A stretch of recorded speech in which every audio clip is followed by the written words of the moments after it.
My psychology professor made me uncomfortable, so I took revenge using his own research. I was a sophomore when I had this psychology professor, Dr. Reynolds. On paper, he seemed like a great guy, popular, published, and always dressed in cozy cardigans. But something about how he acted around female students gave me bad vibes. It started small. He'd stand a little too close during group work, linger behind girls during presentations, and his office hours were suspiciously longer with certain students. My friend Mia once told me he spent 20 minutes telling her how mature she seemed when she asked about her grade.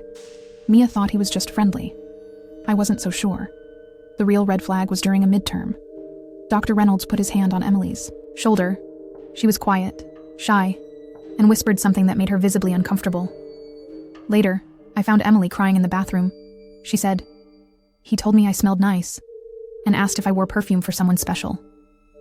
When I asked if she reported it, she said no. Who would believe me? He's respected, and I'm just a freshman. That night, I started planning. Dr. Reynolds cared deeply about his reputation.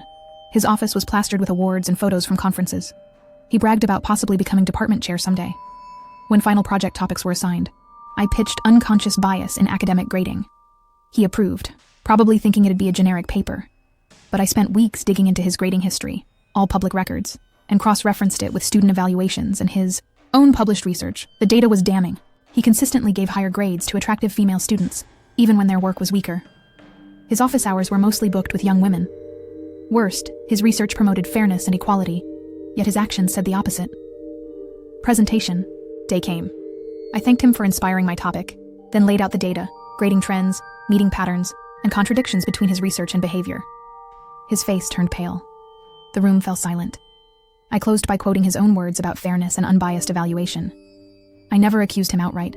I just let the facts speak. Within a month, Dr. Reynolds took a sudden sabbatical and never returned.